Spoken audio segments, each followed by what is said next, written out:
Welcome back to the Better Men, Better Ball Player podcast. I'm your host, Trey Cobb.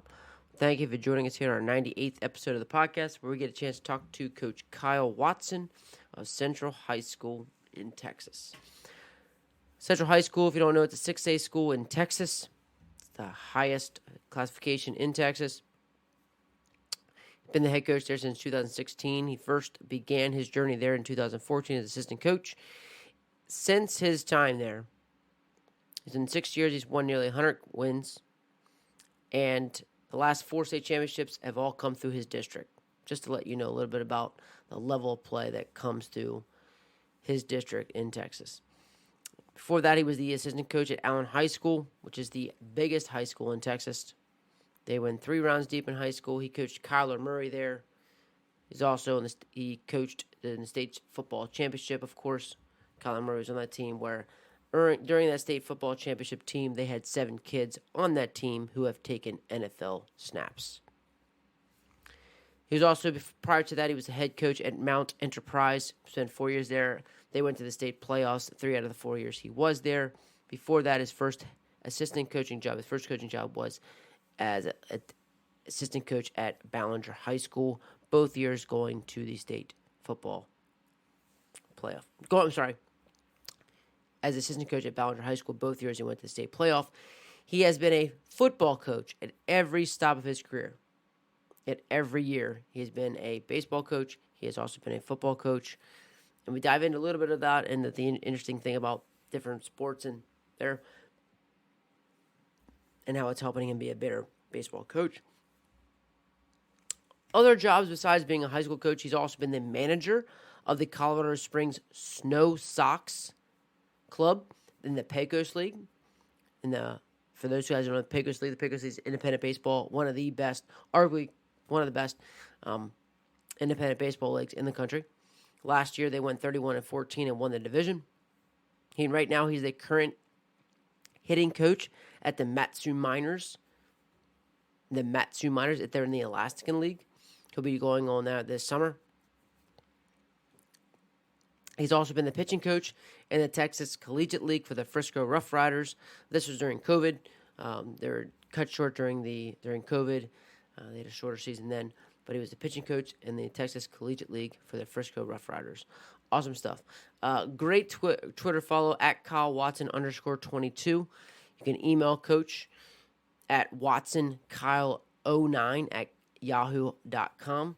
He also said, please give out my cell phone at 903-522-2693. So speaking of phones, I want you to talk about Netting Pros, the guy that helped us get it done. You can check those guys out because Netting Pros continue to improve facilities and programs one facility at a time. Netting professionals specialize in design, fabrication, and installation of custom netting for backstops, batting cages, dugouts, scoreboards, BP screens, and ball carts. They also design and install digital graphic wall padding, windscreen, turf protectors, dugout benches, dugout cubbies, and more.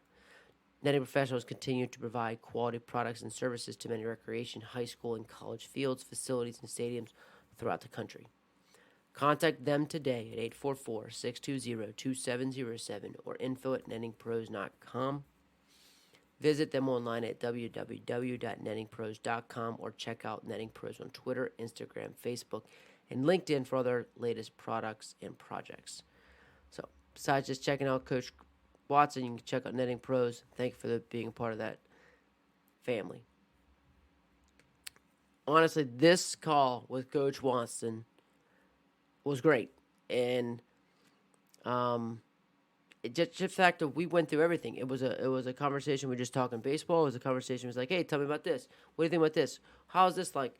And it was just that casual and that authentic, where we just kind of went through different parts of the game, from mental game to practice planning. How's your base running? What do your BP groups look like? And getting those kind of things. So I think there's still something for everything. We dive into some details, and it was a good conversation. We went a long time, and so I appreciate you guys hanging on. I think there's a lot for you guys. You can dive into different parts of it, and it's something that we had a lot of fun with. So again, Coach Watson, I can't thank you enough for it. I can't thank my guys at Netting Pros. And here he is.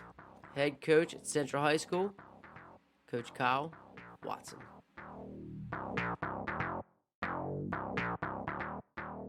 We do. We have camps and stuff, and they also have what's called a middle school matchup, where the dads of those kids, they'll get a little team together from that middle school and then go play other middle schools for like a week or maybe even just a tournament. So at least we get to know our kids a little bit. You know, our camp has been great. I think last year we had 130 kids show up, so it was a lot of fun. Yeah, there were And kids. those are all Central kids. Like those are all your boys. Um, some will go into other schools, but for the most part, they're all Central kids. So anywhere from the ages of like I think first grade to incoming freshmen can come. Oh, that's cool, man. That's super cool. Herding cat. Yeah, that's super cool. Man, so like you talked about like loving football, Mhm. at every step of your way. How have how has that made you a better baseball coach? Like, what do you take from your football experience?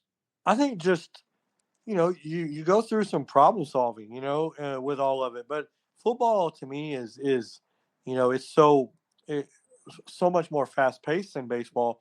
The thinking aspect of it is a little quicker. You know what I mean?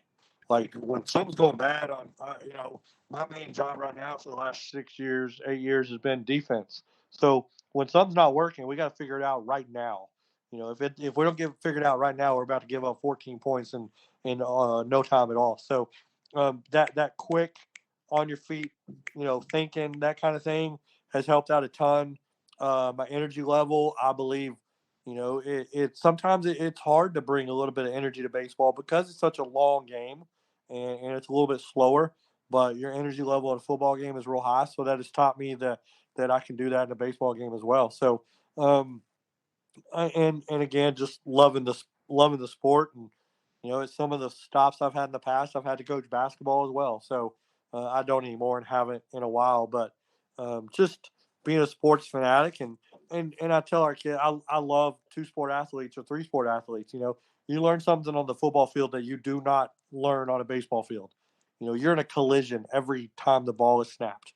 You're in a fight, and that creates some toughness. Same for the basketball court, quickness, footwork, things like that. It just brings another aspect to the baseball game. For sure. Okay, but I talk about this with a couple of our guys that we know, and I just think it's interesting. I want to tell your take is like because as do you feel like do football coaches because you spend your whole time football coaches do football coaches care that they have multiple sport athletes like baseball coaches do? Now, speaking for the school I'm at right now, no, they are good with that. We are very good here at Central at working together. I got a text from the basketball coach today because I've got 3 or 4 freshmen that are playing basketball that are going to come to me when basketball season's over that want to play baseball. I've got a varsity starter. I got a varsity player coming from basketball. He plays varsity basketball. He's going to play varsity baseball. So we keep into contact with each other, us coaches. Hey, he tells me what do they need to do to get ready for baseball season without any kind of injury, and I just tell them they need to be throwing, so when they do get to me, that their arm is in shape and they're ready to go. Same with football. I've got a couple of football kids. They go lift in the morning with a football team, and then when school is over, they show up to baseball, and they do baseball. So here at my school, I'm extremely blessed that all of our coaches work together so well with those different sports. But you're saying in your experience though, like the other sports don't really care. 'Cause it just like I just find it so interesting, and I just find it interesting, and I'm not saying one way or the other Right. that baseball we seem to have this narrative that you have to play multiple sports. When I don't hear that from, I mean, correct me if I'm wrong, I don't hear that from the football coaches. Yeah. I don't hear it being said at the National Basketball Convention. You Right. know, It comes up on interviews. Like, it's just interesting to me, and like, here you are, like you coach football at every step of the way and you love it, like, and you're like, oh, you don't play basketball too? Right. You Yeah, don't play baseball too? What's that's wrong right. with you? That's right. And It's I do just, know don't you find it interesting?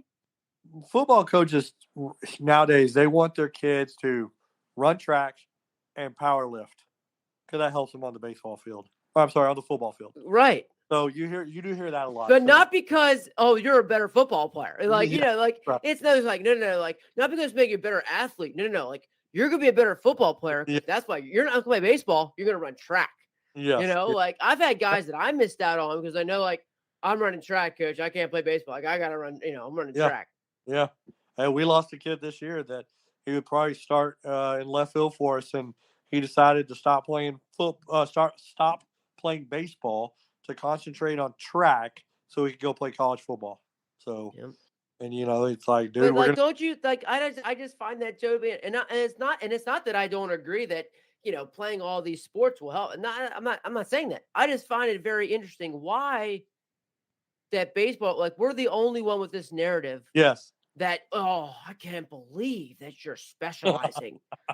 You know what I mean? Like, eh, my son's 10-year-old soccer coach is asking us to only play soccer. You know what I mean? Like, Really? oh yeah, man. Like, like, so it's all that. No, he gets it. Like, he's also knows. I mean, he has a good feel. But like, oh, of course he would love him to. But like, I don't know. I just find it so interesting. So I was, like I said, Yeah. I know you love football and you've been there every step of the way. So I just, Yeah. wanted to get your Yeah. perspective on And that. you're right. You don't hear the other coaches pushing it like we do. I don't mind. I want them to go do something else. Give the arm a rest. You know what I mean? I guess Trying maybe to that's what it pull is. out. Maybe it's the No, safety but of it. Maybe it's the safety yeah, things that we maybe. push. Yeah, Yeah. I don't. Yeah. But if I play second base and I'm not pitching, and I'm 130 pounds, and Right. if I want to go play college baseball, well, guess what, buddy? Yeah. I don't know that basketball is the best ticket than to do. That's right. That's right. That's right. I just find it very interesting. I mean, I Yeah. just, and like I said, with you being a football coach, I just something I just had thought about, but We had like I a said, baseball player a few years ago that got into powerlifting, and he powerlifted at 115. Little bitty guy, not very tall. Powerlifted at 115, I think. Maybe his senior year, he was up to like 128, 132, something like that. I physically watched him deadlift over 500 pounds. oh my, So then he ended up quitting baseball to really concentrate on the powerlifting. COVID hit. He was ranked number one in the state. COVID hit. So it was over. They stopped it. He didn't get a chance to finish his senior year. He goes to college, Midland University in Nebraska, I believe, and wins the national championship powerlifting. He just loved it. So, wow, it's I don't mind them doing it. They get to find their niche, you know what I mean? And hopefully it makes them a better baseball player. yeah. Hopefully.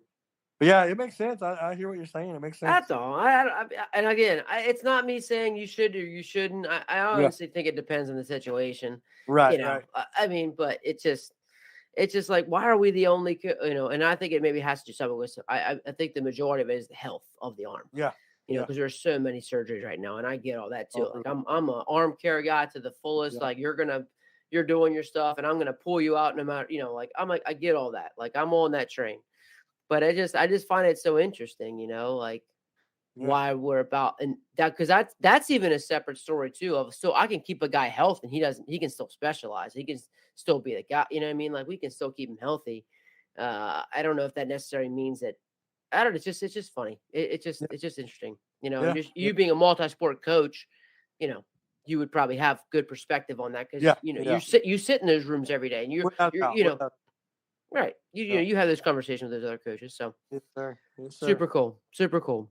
One thing I was really interested in, and I didn't know this, coming through all your stuff, and um about your Brian Kane certification and your mental game stuff, man. And, Yeah. and I'm super interested about that, and like how that's come across, like with, like, your time at Central.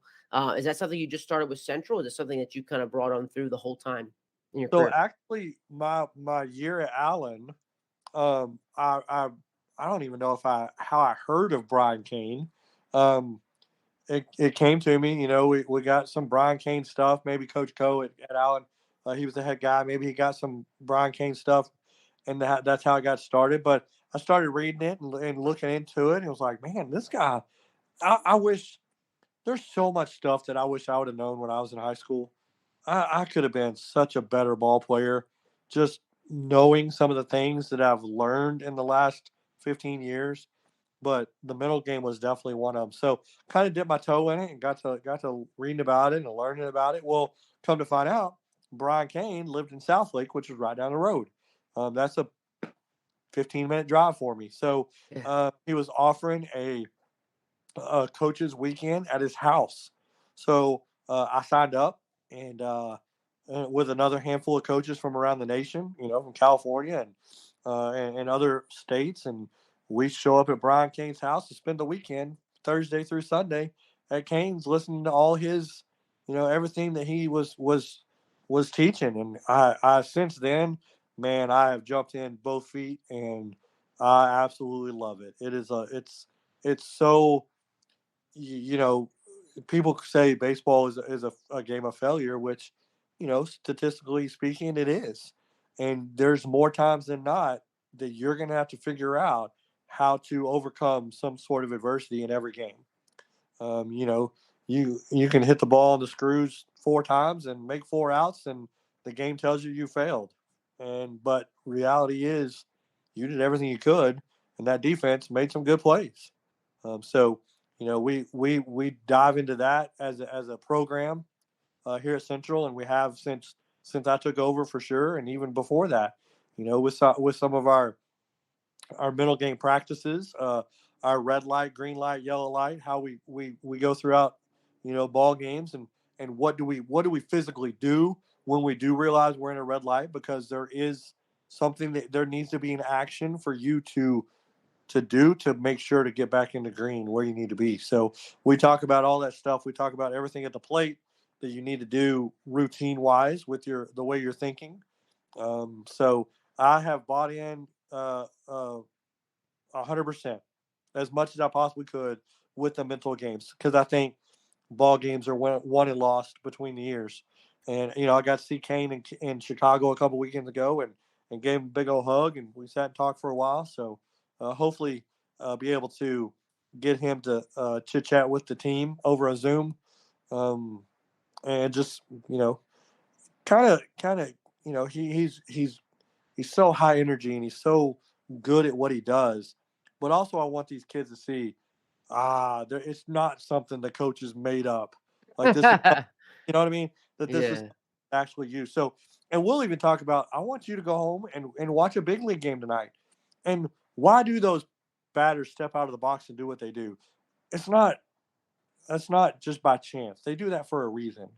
They do everything for a reason. So we teach them that stuff, and hopefully, obviously, we want them to buy in and prove to them that this is how it's done. This is gonna make you a better ball player.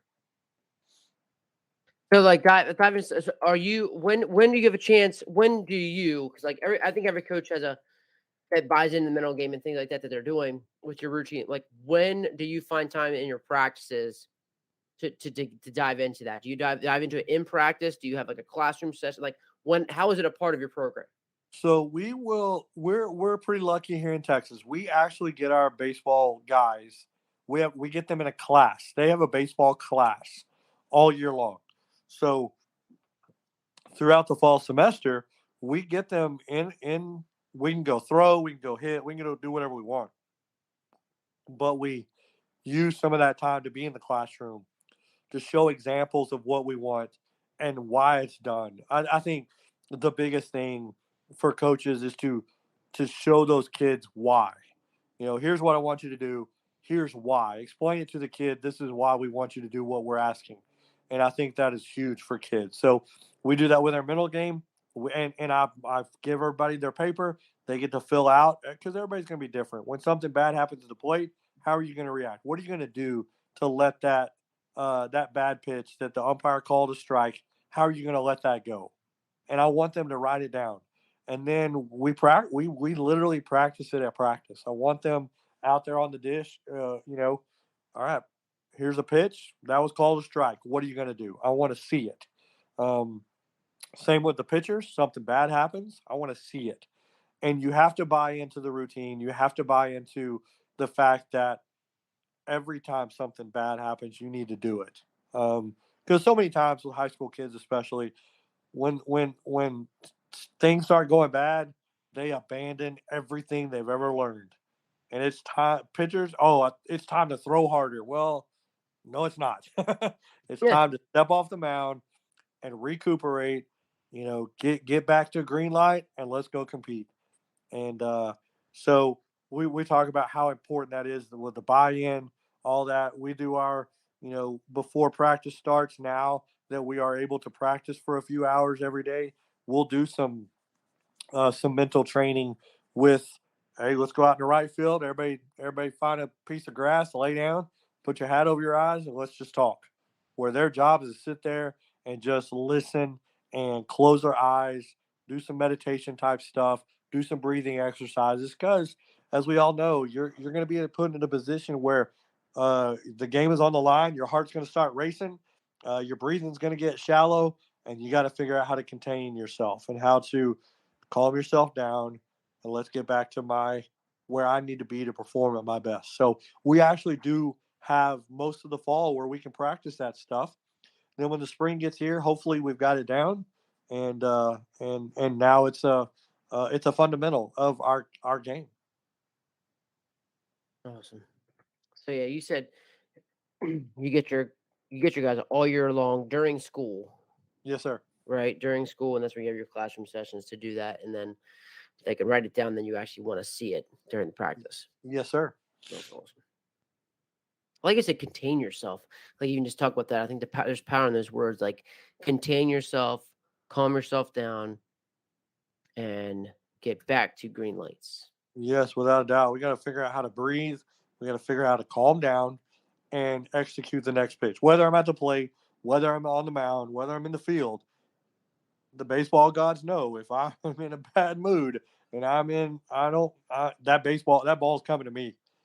So I got to be ready for it. I've got to learn to compete pitch by pitch. I'm going to win this pitch. All right. I'm going to win this pitch. Okay. I'm going to win and you got 100, if you're on defense, you got 130 of those or 140 of those, whatever you got. Um, and just, you got to learn to, and we work on it in the weight room too. When we're working hard and we're, the sweat's flying around and we're doing push-ups and we talk to them about control your breathing. So I really think that is an aspect of the game that the younger the kids can learn that, the absolute better for them. You said you work on the weight room too. You're talking about your breath and keeping yourself under control. Yeah, Like, yeah. We'll do push-ups and we'll get them in a low plank, basically the bottom of the push-up, and make them hold it, and you're gonna do better. You're gonna last longer in that low position of the push up if you breathe slow and you calm down, get oxygen in your muscles. So we just kind of prove it to them a little bit, with that way to do it. So what did it come to be, coach? Like, what was it something that like came across your teams? Like, what and getting, like, what was the moment that you're like, man, I gotta get in? Like, it was just or just like coach, just like, hey, why don't you get into this? What do you think about this? yeah, and I think when I started dipping into it at Allen, it became like a light went off in my head that like, holy cow, my pitchers could definitely learn something from this because you can see the frustration on high school kids' faces. Right. And not that they need to be absolutely stoic, but at the same time, they have to understand it's a long game and one pitch isn't going to lose that game. There's a lot of stuff happening that's going to win or lose that game. So we need to learn to something bad happens. Okay, it happened. Let's move on in a positive way. So, and you see it on kids' faces, especially, freshman games or JV games that it's still a work in progress for those guys. Heck, that's probably when you bring it up the first couple of times, it's probably a foreign language. They've never heard that before. So I think I remember a couple of kids. You know, the most I see it is on the mound. You know, things aren't going their way, so arms start flopping, head starts hanging. They want to blame this, they want to blame that. We can't. You're not going to be able to compete like that. It's just not a way to do it. And you see it at the plate too. They flopping around because the umpire made a bad call. Well, guess what? You have to live with it. Yeah. That's why the good Lord gave you 3 strikes. I'm sorry he messed up one of them. Like, you get 2 more. Let's go. So you just see it on their faces, and you hope by the time they're on the varsity that they've got it figured out, which a lot of times they have, but sometimes they haven't. Um, so and just like in the classroom, different kids learn different ways. So we got to think of ways to make every kid understand what we're trying to do and what we're trying to teach them. Absolutely. So, you've mentioned about your your pitchers and you're going to the Alaskan League to be the hitting coach. Like what you've been able, you're doing these things at a higher level. Pitching coach in the Texas League, you're hitting coach now in the Alaskan League. Like, what are you doing to keep? Most guys are like all in the hitting, or they're all in the pitching guys. Like how are you able to keep that balance between those two? I think I think it comes from how much I absolutely just love the game. I mean, even when I was little bitty, you can ask my parents, I'll just sit and watch baseball. And kids nowadays, I don't know if they do that very much, but I just love the game so much. And really and truly for me as well, the last 10 years, getting to know some of these other coaches that we were talking about earlier, Coach Sheets and Coach Chafin and those guys. I mean, there's a whole long list of guys that just they teach so well. I mean, I can listen to Kai Correa talk about infield play Oh my god. all day long. That guy has got it figured out, and I love listening to him. He's a great teacher. His communication skills are tremendous. It's just I just love the game so much. I can go listen to him talk about whatever aspect it is, and I want to be the absolute best coach that I can be. I don't want to be one of those coaches that my job is to manage, you know, but coach, I need you to do this. I need you to do that. I need you to do this, which that's what I do. But I also am not afraid to chime in and help those guys out. I just want to be a student of the game still. I'm 45 years old and I'm never going to stop learning. And I've embraced that. And I think that's the way to be the best coach you can be. Don't ever stop learning. So I love talking about base running. I love talking about infield play. I love watching TJ McGuire, those guys talk about outfield play. I just love the game so much. And I want my kids to be successful. You know what I mean? Yep. I've I got to see a football state championship from the front row. As a coach at Allen, and I want my guys to be able to experience that success and there's so many things that you can learn from the game of baseball to take with you later in life. You know that you're going to go through adversity and there's going to be bad things happen to you in life after baseball season and after baseball career that you can hopefully look back on one day and be like, you know what, Coach Watson, when he was talking about this, that heck, that's right now. I'm still learning. So uh, it just boils back to your original question. I just love the game so much. I promise you, my heart has laces on it, and uh, I just I just love I just love the game. I love learning everything about it. My heart has laces on it. Get you some of that. Yeah, I'm Get pretty some of sure that. I'm pretty sure it does. So, well, you know maybe one day when I get up to the good Lord, and ask him why. But I just from a very very young age, I fell in love with this game, and I just can't get enough of it. I just can't. So, as a pitching and hitting coach, you've done it at a high level. Like, what would you say? Um, what are the best things that you like to do? Let's say from a pitching and hitting standpoint. I Like, think, what do you want your pitchers to do? Let's just put it at the high school level, yeah, and then people can kind of go from there. yeah, at the high school level with my pitching, we want to attack the zone. You can look at the stats, and I'm a little bit of an analytics guy. I love learning about that stuff too. But you look at the stats, you throw strikes, you're going to be pretty daggum successful. It's the high school pitchers that get up there and struggle throwing strikes where things go bad. So we talk about all the time, just just ways to get in there and compete and be in the zone, be around the zone, and we don't ever say, you know, I want you to throw a quality strike. I want you to throw a quality pitch. Because a lot of time, quality pitches necessarily aren't strikes.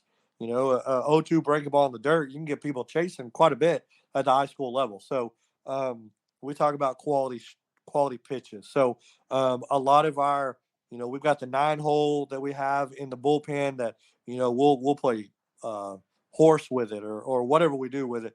But it's just about competition within uh, or around the zone. So I think the biggest thing for pitchers at the high school level is being able to throw quality pitches in any count. I had a kid, one of my first years of coaching out in Ballinger, that whatever pitch I called, that kid could put it wherever he wanted. And it made it so easy as a pitching coach to be able to do that. So I think that's the best thing. But also I want them to understand, you know, why we called that pitch at that specific time. A 3-2 breaking ball. Why do we do that? Well, here's why. So I want them to learn not only the how important it is to throw those pitches, but why we throw those pitches. So we do a lot of flat grounds, a lot of short box work, and a lot of 9-hole, and there's a lot you can do as pitchers to hone in your skills that don't involve throwing two batters. But we do that as well. I want them to throw live bullpens, and I want my hitters to see live pitching before we get into scrimmages and games. So I think at the high school level, I think our routine is big. I want to teach them, especially the older kids. I want my seniors to know when they go play college ball that I want them to be expected to have a routine when they're on the hill. Um, and I'll tell you this: we bump up to last summer in the pro league that I was in Pecos League. My pitchers, they knew exactly what they needed to do at exactly what time before the game, and that way they knew they were ready at game time. I absolutely loved watching that. Um, I had a kid, Foster Pace. Um, he knew if he was starting, he started his stretching 1 hour and 5 minutes before the game on the dot, and he knew exactly what he needed to do. Got to and he was ready when the game time started. So it was fun to watch that in that league. So that's what I want my kids to at the high school level to understand is there's it's not just show up, throw your cleats on, and go long toss, and let's go.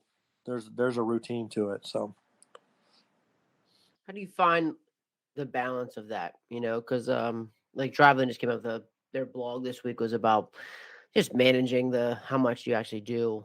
Um, how do you help guide a kid through there about what they should be doing before they start? I think what I've done in the past is type it out for them, but I let them come up with what they want to do. Um, I may tell them, hey, let's tweak this part right here. Let's really think it out. Do you have time to do that? If you don't, then that's something you want to do. Let's make time. But I think the key is letting them come up with their routine, pregame routine. They may want to start running at a certain time, so we may give them that parameter. But I want them to be able to make it their own, to personalize it. So we'll type it up, laminate it, and they keep it with them, and then that way they can see, okay, we play at 7 o'clock tonight. We're gonna be at the field at so and so time, and if you need any time before that, then you need to be out there doing your bands, doing your weighted ball, doing your running, doing your stretching. There's so much to do before you even pick up a baseball to start throwing it.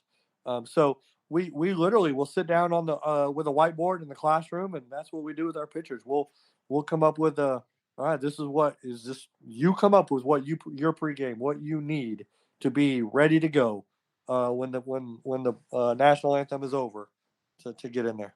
So I think them having a say in that is a big deal.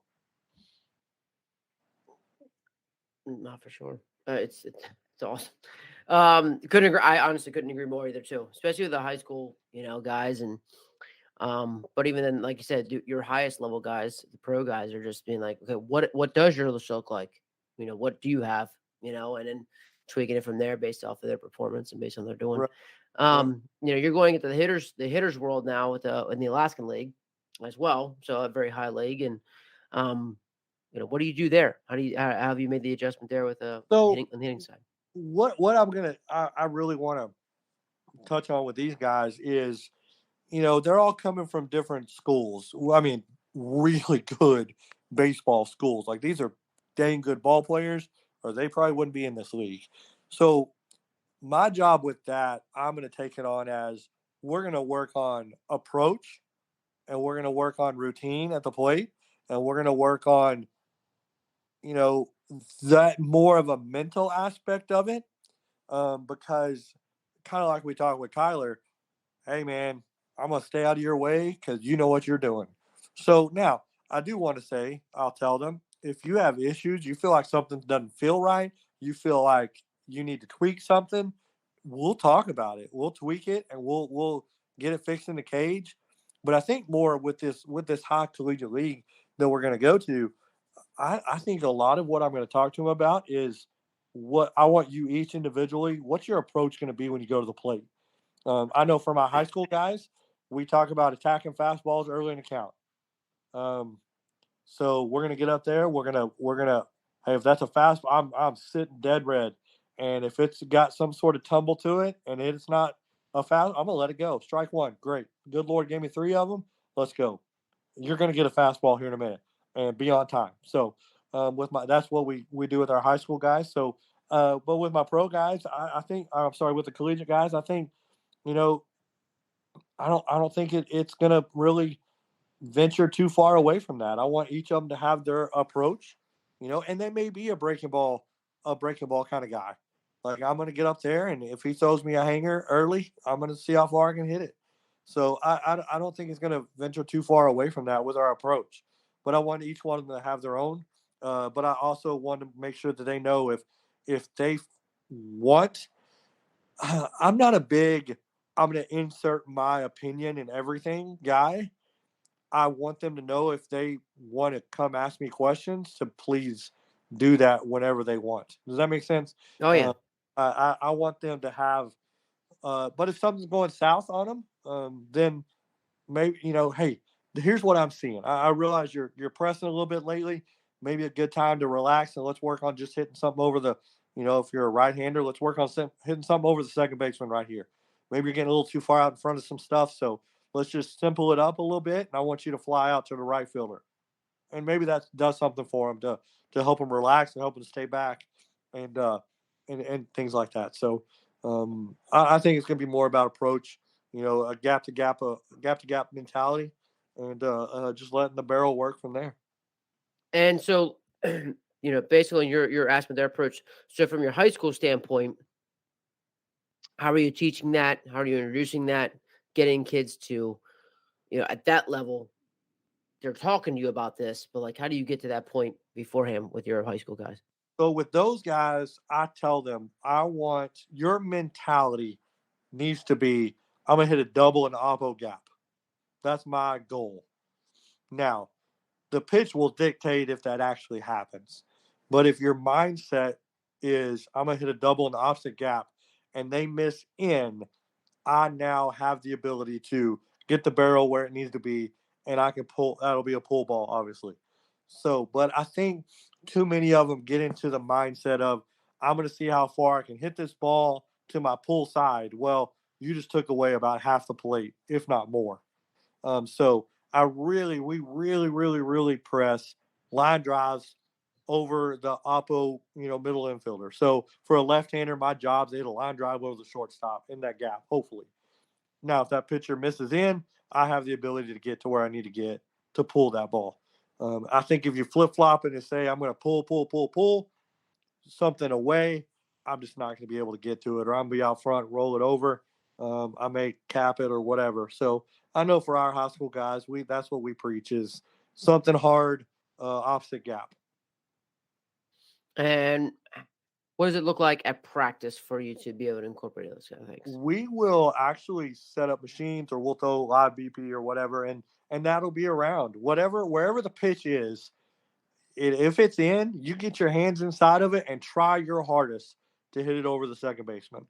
Now, obviously, we don't want that in the game, but I want them to feel it. I think as a hitter, I think feeling things is probably one of the higher things that you can do to become a better hitter.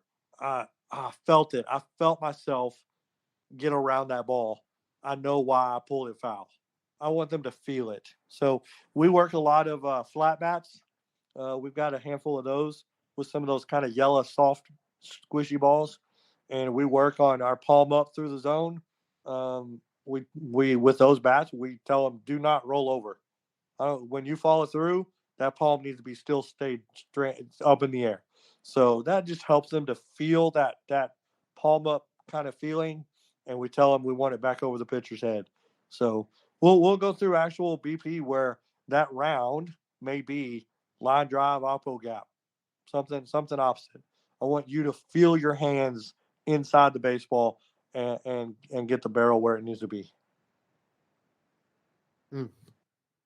When it comes to like in games, as you're going in games and trying to figure out these approaches are working and things like that, are you charting anything in games, or are you looking at what kind of things are you managing during the games? Yeah, we'll chart hard hit balls, and where they're going. So it's kind of like a self scout type thing. I want to know where my guys are hitting the ball. Um, I'm not a big, when I'm in the third base box or wherever I'm at. I'm not a big yelling instruction while the guy's at the plate. I think that just gives them more stuff to think about, and there's already a whole lot going on up there, in that moment. So, last year I dabbled with um, my our one of our assistant coaches went over there and coached third, and I just stayed in the dugout. So that way I could do a little. I felt like I could do a little more teaching over there, um, because if I'm over at third and the inning is over, the guy I want to talk to just ran out to third base to, you know what I mean. So I can't talk to him. So I got to remember next time I see him in crossing. I like to do it in the dugout, and we'll just talk about it. And hey, what'd you feel right there? Well, and what pitch did you get? Walk me through the at bat, basically. So here's what happened, coach, and I know I messed up, and here's what I did. So that way, they're giving me the answer that I want to hear, and I know they understand it. So then I may say, well, here's what I saw. I felt like you were out front. So let's work on maybe this next time, just hitting something back up the box and having that mindset. I really think having the correct approach and mindset at the plate is where the at bat is won. Having the correct mindset and approach.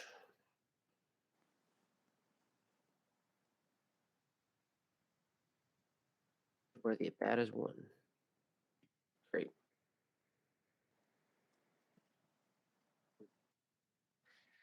Boom, boom, boom. Pitching wise. So you talk about your hard hit balls, charting those during for hitting wise. Mm-hmm. In your hitters. So what do you like to do for to give you feedback on your pitchers? So we'll chart. It was, we like to. So there's it's acronym city is what it is. But so you have your A3P, after three pitches. So every time the new batter is up, I need something to happen within the first three pitches. Either he's going to put the ball in play, or he's going to be out.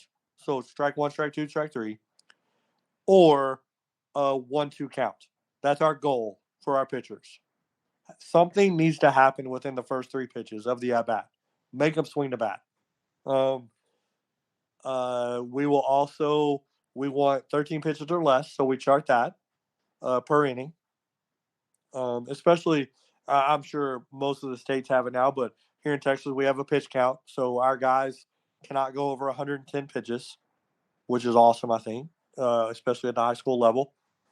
So we definitely chart that stuff. So obviously we want to be in the game as our starters to be in the game as long as possible. So we chart those pitches and make sure that they know how important 13 pitches or less is. Um, we have as well send have guys in the stands, kind of seeing where everything's hidden, velo wise, stuff like that. Where really and truly, to me, for our guys, I'm not really. Of course, I want my guys to throw mid nines. That'd be awesome, but they don't.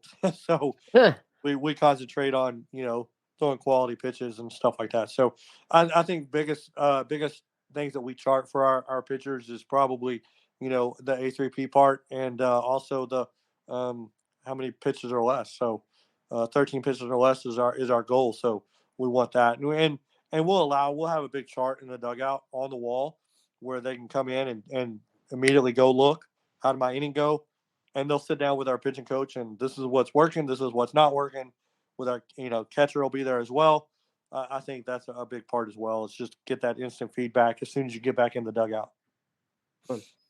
Um, for the A3P, after 3 pitches, getting something to happen. Um, how do you the guy struggle? Let's say the guy's struggling with that. You got a guy struggling with A3P, just not consistent enough in the zone, Mm-hmm. going to deep counts. Like, what do you do to get him to help his A3P? I think really the biggest thing for us to do is just tell him how confident we are in him. Mm, Uh, that your stuff is working. You just got to put it in the zone. And I think the best thing is to make sure that he knows that we have his back. We're confident he can get it done. But I also think that one of the most important things with that is he has to know his defense is going to make a play behind him. If I'm going to let these kids put it in play, y'all going to have to make some plays back there. So I think for our defense to step it up a notch and to be able to, make an ESPN play and make sure we make 100%. What's what we talk about all the time is we have to make sure that we make 100% of the routine plays. We just do. And I know as a pitcher growing up, and I threw in college, when my defense was hot behind me, I had no issues throwing strikes. Like just there was a confidence about you. So we make sure that they know that your job is to throw the pitch in that certain spot, and after that, your job's over. Now the ball's hit back at you. Of course, you got to make a play, but you can't control anything after that ball leaves your hand. And so I think the biggest part of that AP3 is or A3P is the confidence that they have in throwing those strikes.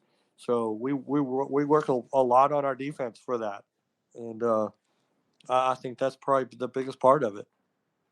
mm. That's great. That's a great answer. I love that just the mental approach to it all, and getting guys to be, as Brian can, 8 foot tall and bulletproof. Yeah, you without doubt. Yeah, they have to. Pitchers have to have that confidence.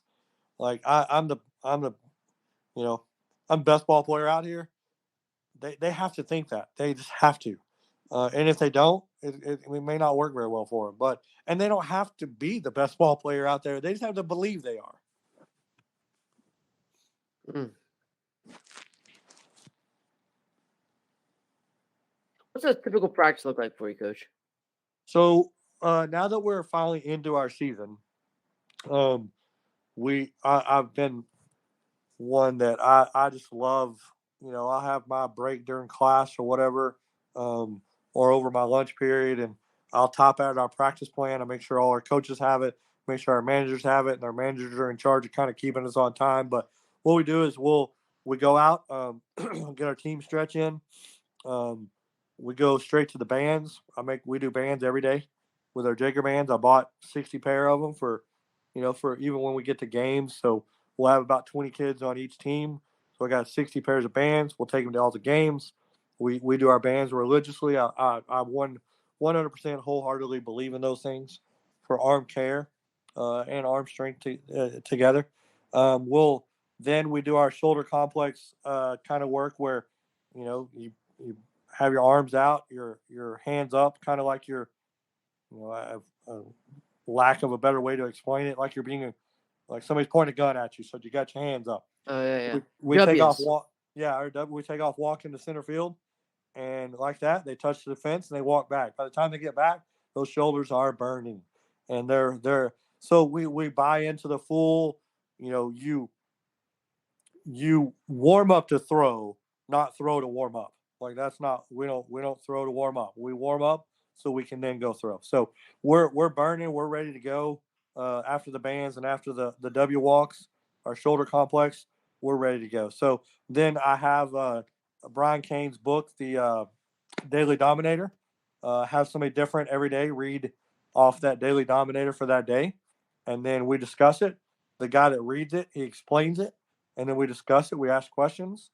Um, uh, I should fast forward. I should rewind. I'm sorry. Before that, we'll get our little, probably 5 minute uh, mental break is what we call it, where we do our mental conditioning, where we lay down and just you know we may walk through an at bat. We may walk through our defense. We may just say, all right, we're just going to be quiet for 4 minutes. Do not speak. Just lay there and soak it all in. Because those kids, they really do have a lot going on. Whether it be homework, whether they got a test the next day that they're worried about, or maybe they just failed a test that they're worried about, or a girlfriend is, sent them some text that made them wonder what's going on.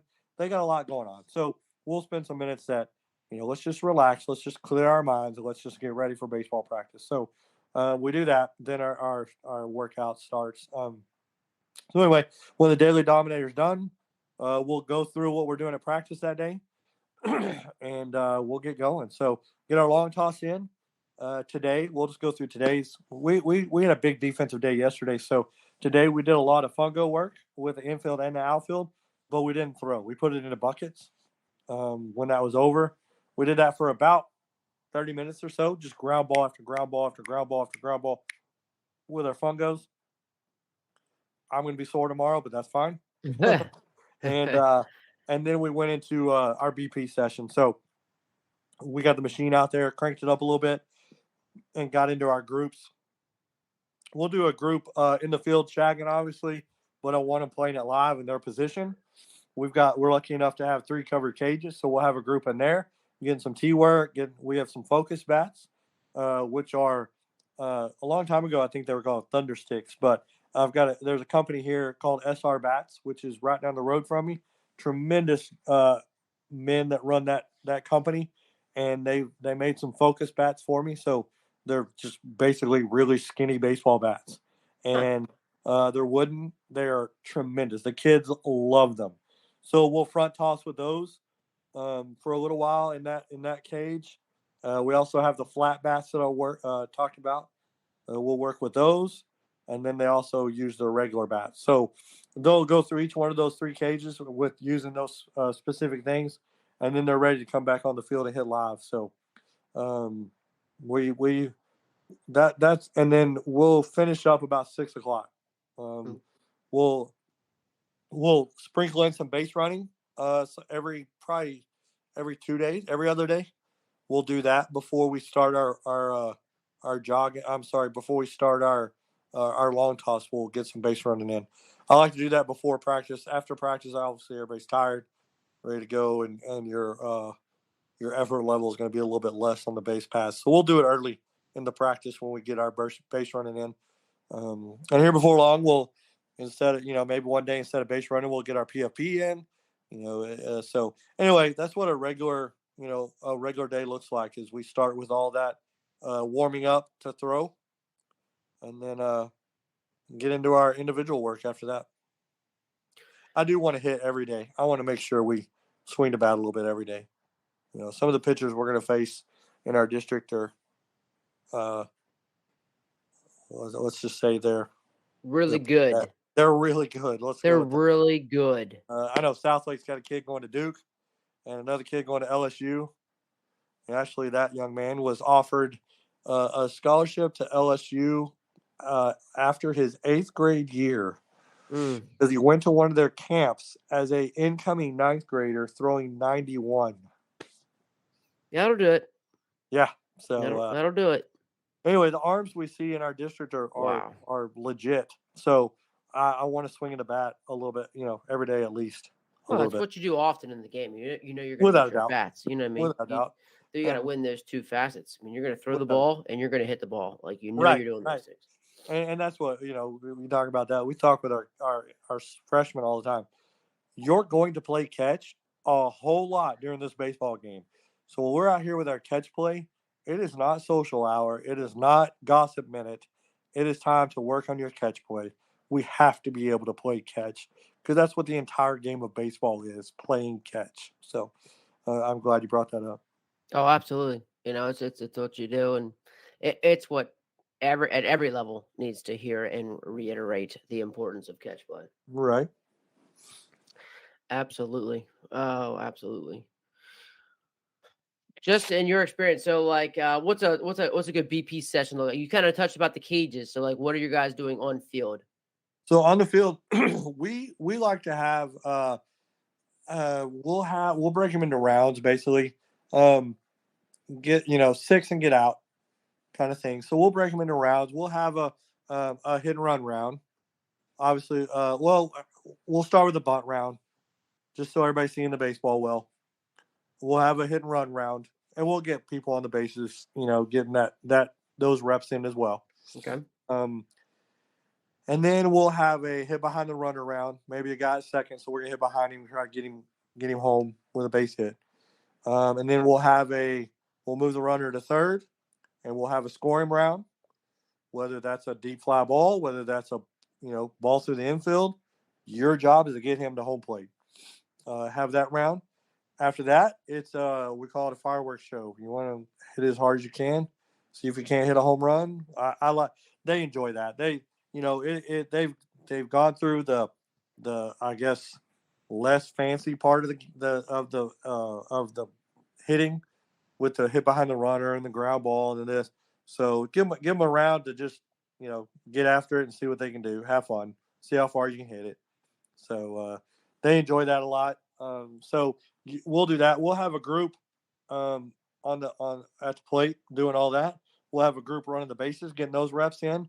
We'll have two groups probably in the field at their position, and then we'll break in a group in the cages as well. So I think situational stuff on the field is big time because there's going to be a time in a game somewhere where you're going to need a guy to hit behind a runner at second base in the sixth inning to take the lead, and they need to experience that before. For sure. No, I agree. How do you group your groups? How do you group your BP groups? I don't want all my seniors in the same group. I want to kind of stretch them out. So I want a couple of seniors in this one, a couple of juniors, maybe a sophomore, and a couple of freshmen. I want those freshmen or those sophomores to see how the seniors work. So we tell the seniors, you're people are watching you, whether you know it or not. These young guys, they hold you in high regards. You may not know their name, but I guarantee you they know your name, and they're watching what you do. So I like to spread them out. I don't want all my seniors in the same group. I don't want all the varsity guys in the same group necessarily. There'll be a time for that later, but right now I want a senior to be in each group. I want some juniors in each group. I want sophomores and junior freshmen. I want a good balance in each group so everybody can watch everybody else work and see how it's supposed to be done. Awesome. So. Will your freshman JV will you guys practice all together, or is this just all? Our freshman group usually, so we're lucky enough we're a block schedule, so I get to see them an hour and a half every day during class. Nice. So we usually in the past they'll get their practice in an hour and a half, and then I get to see them the next day for an hour and a half, and the next day for an hour and a half. So there'll be times we'll ask some of them to come after school and get some bullpens in, maybe, and get maybe a couple guys get some ground balls in. Usually, as a team, I won't bring them all back because right now we have one field. Our practice field was demolished because they're building our indoor facility. Mm, So that's a pretty decent. I'll take that trade off right now. If I they would say. if they can get our indoor facility built, then that's going to be awesome. So when it's raining or cold or whatever, we can go in there and hit in the turf or indoors. So right now, our freshmen don't always come after school with us, but we're able to get a lot of work with those freshmen during the middle of the day with their class, their baseball class. So that's just so great. I mean, It's awesome. it I'm is. It so is. lucky because I'll mention it to buddies that coach in another state, and you're like, there's are you kidding me? You have a baseball class? Yeah, Yeah. see them every day, so it's pretty cool. How far out, like, so, like, like, just you're gonna see him every day. Like, do Mhm. you have like a curriculum? Like, do you set? Are you like how far out are you planned? Are you? Is it We just day? try, yeah, we try to. We'll have like I don't know, like check mark kind of things. Like by this time of the year, we want to be here. By this time of the year, we want to be here. So we'll kind of have that planned out. Maybe not day by day by day by day, but we'll have with after the first 6 weeks of the year, this is where we want to be. By the second 6 weeks of the year of the school year, I mean, this is where we want to be. So we try to I know with those younger guys, we try to do a lot of the fundamental stuff, and really it probably needs to be with everybody, but especially the freshman guys. We'll talk fundamentals because the field has grown. By the time they get to be a freshman in high school, they're playing on 90-foot bases, and for our dead center field is 400 feet. The gaps are 380 and the corners are 325. So Mm. that field is enormous. So we really have to work a lot on our fundamentals, but we also have to work a lot on arm strength. Because those outfielders, all of a sudden, third base got a really long ways away. So we work on tandem cuts and our relays a lot with those younger guys. So anyway, to answer your question, we don't necessarily have a calendar necessarily, but we do have like checkpoints throughout the year. We want to be here by the time Christmas gets here, um, and we actually will hand out a throwing program. We'll take a break. I firmly believe that there needs to be a break somewhere late in the fall. Uh, we'll start our break probably 1st of October. I want to be on a break and give those guys those arms. Do not pick up a baseball for 6 weeks, and then we'll spend 7 weeks building it back up. But I firmly believe they need to take a break and stop throwing. We'll keep hitting. We'll keep taking ground balls and doing defensive work and our daily I'm sorry, daily vitamins we talk about with some of the uh, some of the infield work, but we're not going to throw it. Let's take a break and let that arm rest, and then we'll spend some time building it back up. I like to spend a lot of time in the weight room too, especially with high school kids. I don't think you can. I don't think you can lift too much. I know there was a long time ago. There used to be a deal with, you don't want to get too big to play baseball. Well, I don't think that's a thing. I think you can. I mean, you look on the big leagues. Some of those guys are pretty daggone big. Monsters. They're Yeah. absolute monsters. Yes. So I even had a dad not too long ago. I don't even remember what I was doing, but he's like, "Yeah, I just don't want him to get too big." I just thought that's not a thing. Like Right. nobody says that. So anyway, Yeah, and uh, I am kind of glad. Like, I think that all that's going the way. Like, even for people to like, you should be lifting during the season. Like, this is yes, not a. yeah. This is not. This is that's all that stuff's out the door Yeah, now. I without a think doubt. there's. I before I started coaching collegiate summer ball, I would do summer camps at TCU. They would, host camps for the kids around the area, and so I would spend 5 weeks around TCU. Well, at the time I was doing that, they were going to College World Series, so I got to be good buddies with their volunteer assistant at the time, Zach Etheridge. So I was kind of helping him run the camps by the time I was 2 years into it. And I would ask him, "Hey, do you mind if I just hang around after camp and watch y'all practice?" And he's like, "Heck no." So I got to know Coach Schlossnagel, Coach Mosiello, Coach Sarlos, got to know those guys. And I would just hang around practice and watch them practice and watch them do their thing. And it was so awesome to do that. And I learned so much from those guys. But Zach Decant is their one of their, their strength conditioning guys. They lift on game days. Yep. Like, yeah, they get those muscles triggered and going and ready to go, and they lift, and then they'll go play a game that night, and everybody's ready to go. So we messed around with that a couple of times as well. We'll lift a little bit right before the game, I say right before, a couple hours before the game. I don't want to get them exhausted. We're not going to wear them out, but let's get the muscles firing, and let's go see how you feel during the game. So yeah, speaking of that, are you planning all those things? Do you have a strength trainer, or is that really No, just your ball? I do that. I do that. We don't have our school does not have a strength and conditioning coach necessarily. So each sport is in charge of its own lifting program. Good, because more things that you just love to do and you love to Correct. learn. So you're Yes. just Yes, without a doubt. you took And movement I over actually went maxes and you online. just kind of made your own. That's right. That's right. And that's where Twitter is awesome right now. There's Right. so much information out there on Twitter from extremely, smart people, way smarter than I am. So, that's why I say, I've branded myself as a lifelong learner because I want to learn that stuff. I want to be able to take it back to my team and show it to my guys. So, and I bought the book Zach Deacon, wrote Max's. I'm sorry, what is it? Movement over Max's, and how the movement that they're doing in the weight room is more important than what their maxes are. Of course, we want them to be strong and all that stuff, but are they doing the movements correctly to make sure that they're as best athlete as they can be? That's great. So what's your weightlifting look like right now, during season? Like I guess you're building up preseason before you guys really get rolling. But what is it looking like right now? We'll try to. We're going to lift 3 days a week. So Always, always. yeah, we're going to lift 3 days a week. So we'll lift on Mondays. So here now that we're into the season, our district ball games are going to be Tuesday and Friday. So we're going to lift after practice on Monday, and it'll probably be a little bit lighter because we play on Tuesday. Wednesday we're going to lift pretty heavy because we don't play again till Friday, and then we're going to come up Saturday morning after a Friday night game and lift. So Okay. I definitely want us in there 3 days a week, and one of those is going to be that Wednesday is going to be pretty heavy. We're going to try to get stronger.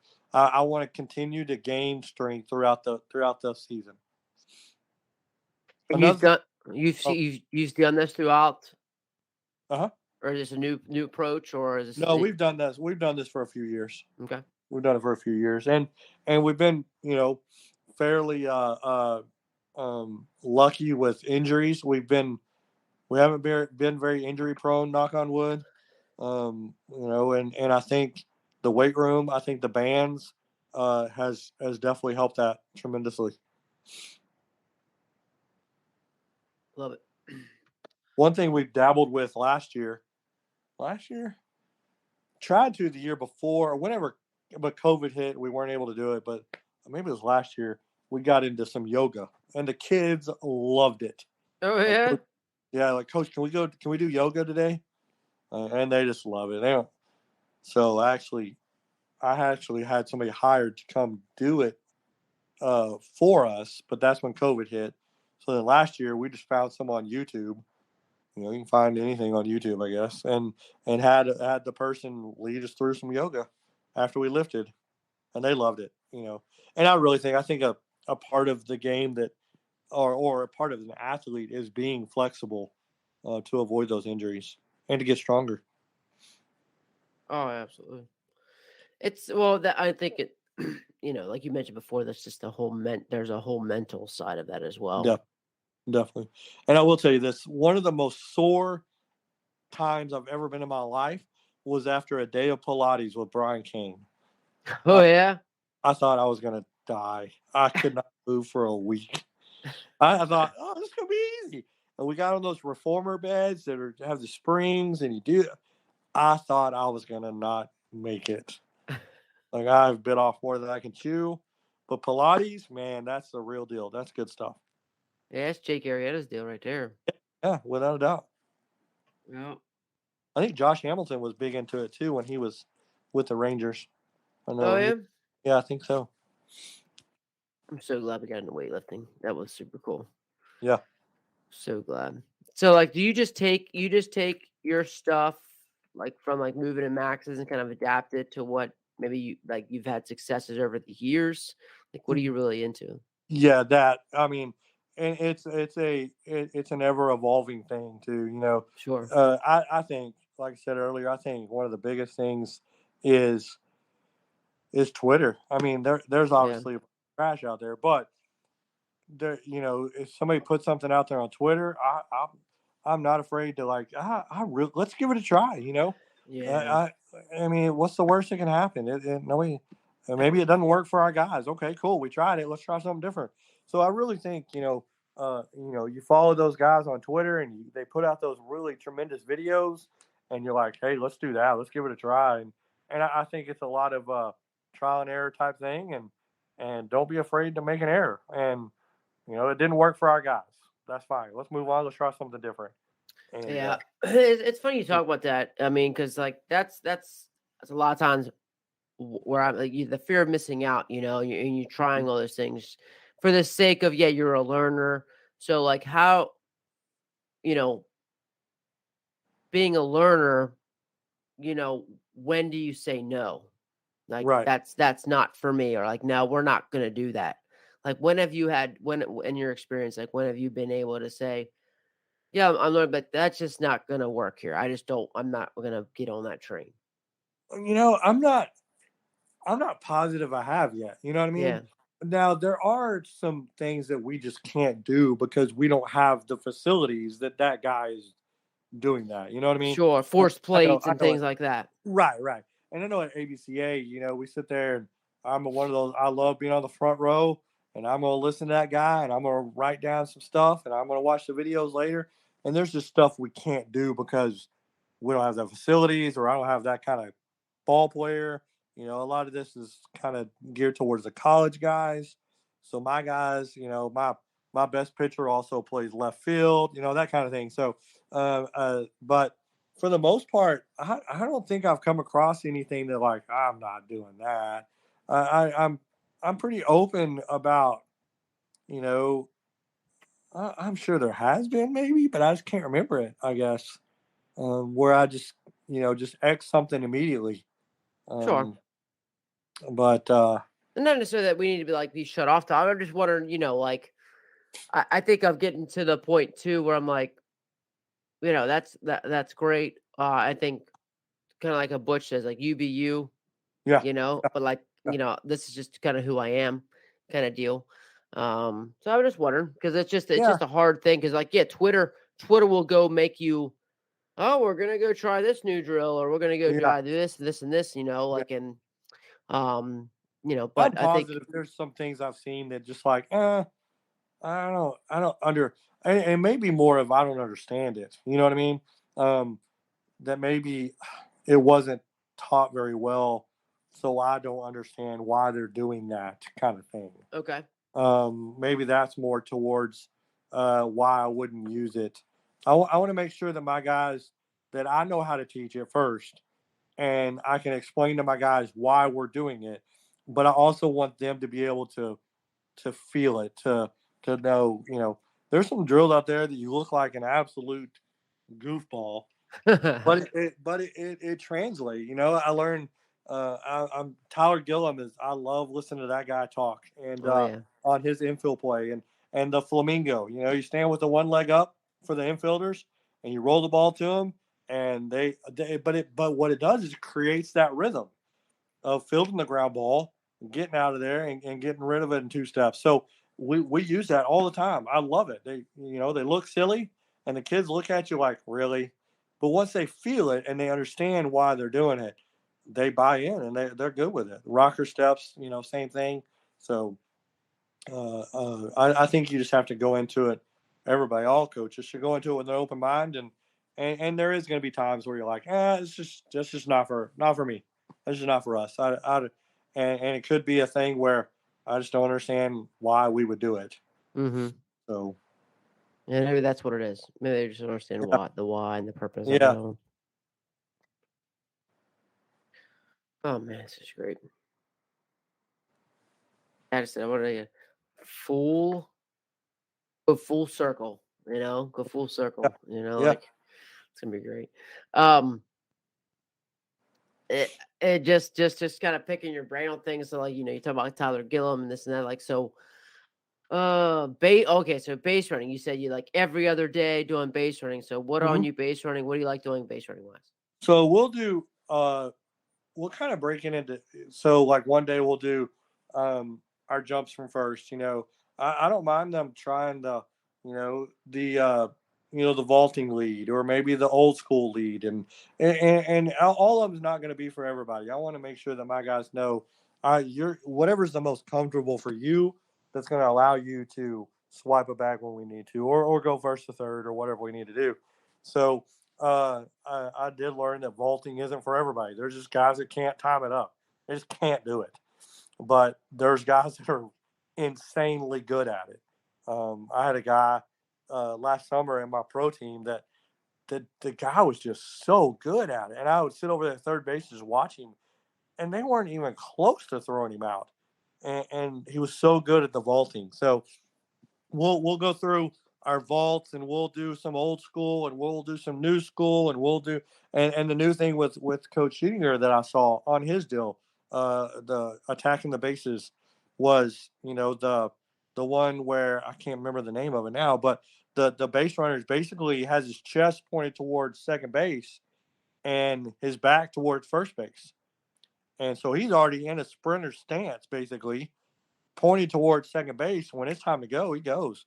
When he needs to get back, he literally comes into the bag running backwards. I cannot remember the name of it though. But anyway, saw that, and we'll work on our leads a second. I like what Coach Sheetinger does with that. 7 steps across campus, like you're walking to class. 7 steps. That puts us in a good spot right there. Um, we'll do. I like to do a little bit of back and forth with that. If the pitcher's looking at you, maybe lean back towards second, or maybe give a half step. When he looks to the plate, we're gonna gain ground towards third base. Um, we'll do, our leads at third as well, and we stress how important it is that anytime the ball's in the air, we're going to tag. If we think that ball is about to hit a scoreboard, well, I want to watch it hit a scoreboard standing on third base. Don't take Ha! anything for granted. Nice.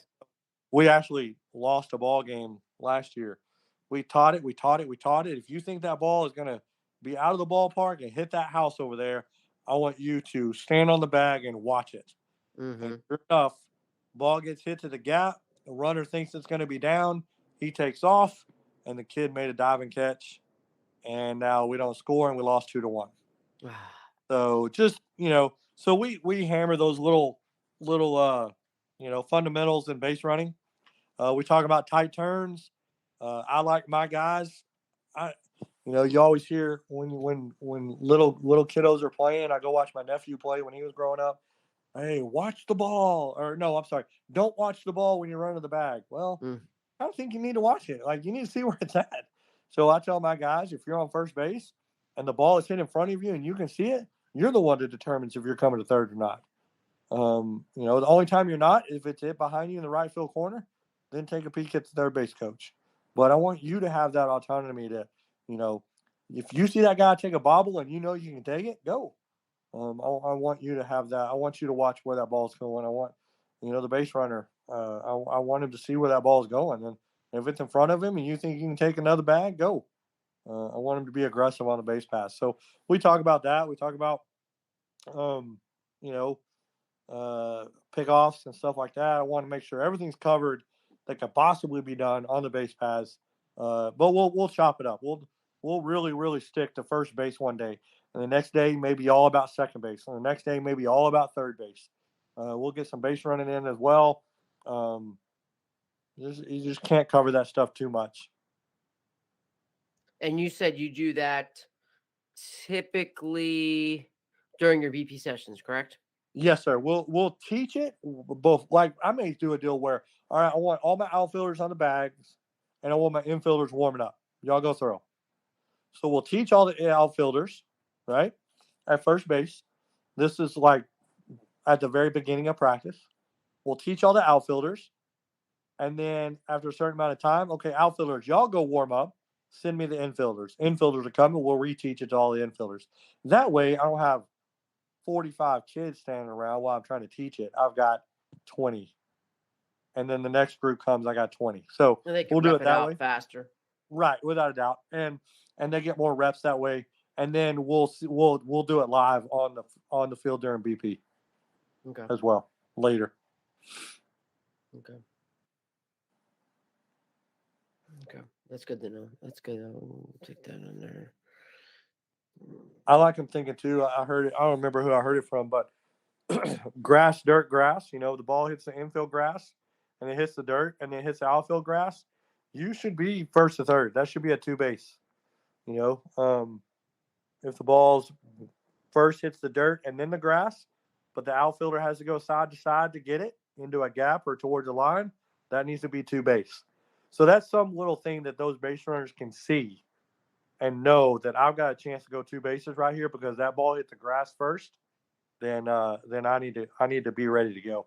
And my one of my assistants is very very good at saying when you're coming around second base, that coach better have a dang good stop sign because your mentality needs to be I'm coming unless you're going to stop me. You don't need to be looking for a go sign. You need to be looking for a stop sign. Daggone So right. yeah, we are especially second. You know, if you're on Make me second, stop and you. Make me yeah, stop without a you. doubt, without a doubt, don't make me make you go. My job is to stop you. Right. Your job's to go score. So we teach that. We want to be extremely aggressive. You know the old saying, pressure burst pipes. So we want to put pressure on a pitcher. Sometimes that makes the ball stay over the middle of the plate, allows our hitter to square it up. Fantastic. So, Coach, as just wrapping things up here, 'cause good Lord, we're here at 2 hours. Um, Love this it. is wild. I honestly like, and I haven't asked this, and I guess it's just with how much of everything we've kind of talked about, and as much as you are a learner, it's just pretty of a challenging. It's pretty challenging. It's like a kind of a game. Think of one thing. We typically go to convention. We typically go to learn things to try and basically say the same thing different ways, Hmm. right? Right. Can you think of a way, all right, in your experience? This is a good one. What's what like one area where like you can say it in multiple ways to help a kid. One area that I could say multiple ways to help a kid. Yeah, like you said, like we basically go to like a convention. We're just trying to learn to not Right. necessarily learn new things, but learn, let's say, how I can teach this multiple ways to kids, or like they could learn it several ways to kids. So I'm just kind of curious because you just have this, you can face running, like we can go with all those things. Like, so like, what's one area maybe that you have that you could say I could teach you to get your hands out, Hmm. multiple ways. I think ah, that's a good question. That's a great question. Um, I think being in a Stay back. classroom. How do Yeah. you teach people to stay back? How do you teach people to get their hands out? Right. Like what are some multiple ways that we could, do that when you see if they throw strikes, Yeah. Without or doubt. whatever. Um, I think if we're talking about hitting, I think that could probably be like you said. You keep your hands back. I think there's different. I think what helps me and a lot of high school coaches, we're in the classroom a lot. So I teach U.S. history to juniors. I have to think of different ways to teach all those kids because not all those kids are going to learn the same way. So you got a kinesthetic learner, you got a visual learner, you got this, you got this. So I have to think of different ways to teach Pearl Harbor to 30 different kids in that classroom, and some of them don't learn the same way. So I think that helps me in the cages. It helps me on the field and all that. So with the hands back, well, we're gonna. I want you to see how far you can hit this ball to the right field gap or the right field. So you give them a goal, but also then okay, I want you to take this little short bat and I want you to try to hit it, you know, here. I just think giving them a goal is one of the most important things to do to allow them to be successful. You know what I mean? They have something to strive for. So, man, but that's a dang good question. That's pretty. That's good stuff. I think even fielding wise, okay, You're going to make a triangle with your feet and your hand and your glove. Let's make a Yeah. triangle. Well, some of them don't understand that. Okay, so here's what we're gonna do. We're gonna be here, and you're gonna. I want you to reach out as far as you can with your glove and still leave it on the ground. Okay, good. So now, okay, you don't understand that. Okay, so let's get on your knees. Let's get on your knees. I want you to reach way out there. Reach that. I'm gonna put a ball out there, and I want you to reach it with your glove. Okay, now that's what it needs to look like when you field a baseball. So I think, like you said, with your hands out. Okay, that's several ways right there. You just got to find what each kid does and or how they learn the best and how it's going to click. My daughter plays softball at the high school I'm at, and she is a extremely black and white learner. Like she is. I'm going to go out and say she ain't very good at reading between the lines. Like you got to tell her exactly what she needs.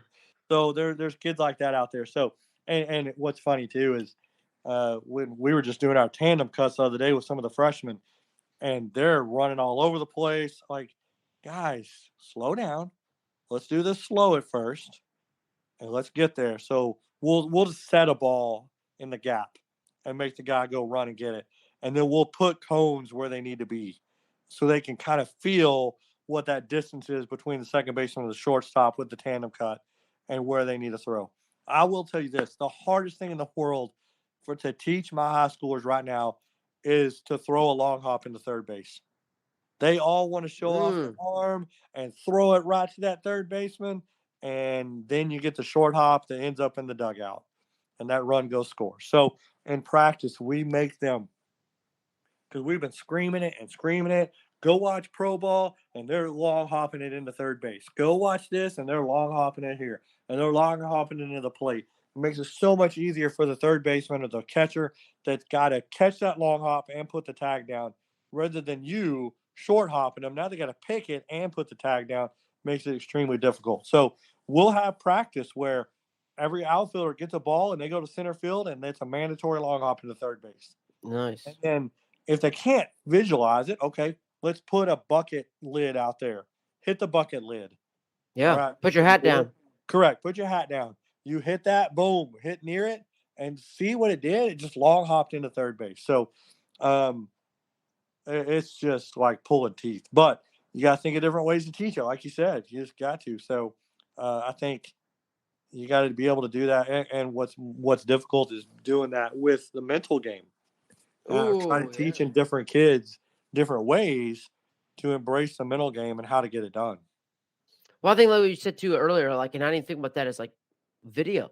Like, Yeah, here's some video on this guy. without a doubt. There was Um, one I showed him not too long ago. Aaron Judge playing right field, a ball's hit to the wall, and he I don't want to say jogged. I mean, he's a professional ball player. He got to the ball, but he did it under control. And he got up, and the guy rounded first, and he saw him and just long hopped it right into the bag. Bam, he's out a second. So, like, if Aaron Judge can do it, surely we can do it, right? I mean, like, buy in, let's go. So, I think video showing their idols, the guys they want to mimic and want to be like, showing those guys do it may be better than Coach Watson trying to tell you to do it. sure. So, anyway, Well, let's wrap this up. Let's wrap this up. We've been okay. here at over 2 hours, so I'm just like wrap up. Is there anything, any kind of advice, anything you want to let guys know that we maybe haven't covered that you just die and need that you'd like to tell? um, Not necessarily, really. We just got done with, kind of our tryouts a little bit and trying to place people on teams. Um, I just think allowing these kids to grow into their bodies before you make too many big decisions on whether to cut somebody or I'm big on, hey man, you didn't make the team necessarily right now, and I have a jersey for you, but I want you to stay with us. I want you to practice. I want you to keep working with us. I want you to be in the weight room with us and go through all our practices because I think you can get there. I think that speaks volumes to a kid about how important they are, and I just think we've had kids, they show up the next year and they've grown 4 inches and put on 12 pounds, 15 pounds, and you're like, holy cow, you got to figure it out. So all these kids, high school kids, they grow at different times, they mature at different times, they thicken up and figure it out at different times. So it's good to stick with them as long as possible and show them that you care and because a lot of what they're going to learn from you on the baseball field, they're going to take with them after baseball is over, and hopefully teach to their kids one day. And I've heard it over and over again that, and I believe it 100%. I want to be invited to as many weddings as possible. I want to when my guys are gone and they've grown up, and I want to get that wedding invitation because that means I meant something to them, and they learned something from me. So I think that overshadows a lot of what we can talk about when it comes to stuff on the ball field. Is what did they learn from you that they can take afterwards? Coach Kyle Watson just killing it. I just got to thank him again for just a great conversation. I mean, we just good baseball talk, a ton of stuff from just his journey to Brian Kane, how he does his schedule, what the weight room looks like, camps, summer baseball, A3P, his charts that he's doing. We're huge fans of after three pitches. We're both on the same page with that. I just love how he talks more about the mental side of thing and the approach stuff, and getting guys in the process. So just with the fact of how do you get a guy better with A3P? Well, first of all, we're going to talk about his confidence. We're going to talk about how much we have confidence in him. And how good our defense is. Just get him in the right frame of mind. Let's get you right here. Number one, checkbox, mentality. You got to get your mind right. Get your mind right. We're going to love on you. We're going to make sure you have the right stuff to be able to compete at a high level. Then we're going to back up and go from there. So I love how he checks that box first. The daily stuff with his practice planning. Are you getting your arm care in? Totally on the same page with that. I'm an arm care guy. For sure. Are we getting our arms prepared to throw? Are we warming up to throw, not throwing to warm up? Totally on the same boat there. Love that stuff. Love how he's lifting all year round. Love how he's lifting and really getting down and dirty with that and being the guy for that. So just a lot of great things, and just stopping it where we were. Again, if you're not following him, I know I didn't get a chance to ask that too, because I just loved how it ended. I loved how he talked about, showing that you care, getting invited to the weddings, just how much he's pouring into players and wanting those things. So, but again, if you're not following him, follow him on Twitter at KyleWatson_22. Email is WatsonKyle09@yahoo.com. He said email him. He's happy to help out wherever he can. And he told me to give out his cell phone, following Tyler Gillum's lead. And we talked about that cool story with him and Tyler Gillum. That's really cool. So he wanted me to definitely for sure give out his cell phone at 903-522-2693 if you want to touch base with him and talk some baseball. So fortunate to do that. I know it's not going to be the last conversation we had. It was a lot of fun. And looking forward to the next one, Coach. So all you guys, appreciate you hanging on with us. I know this was a long one, but, like I said, it was just a lot of great baseball talk and really kind of fun with it. So thanks for holding on. Until next week, keep getting better.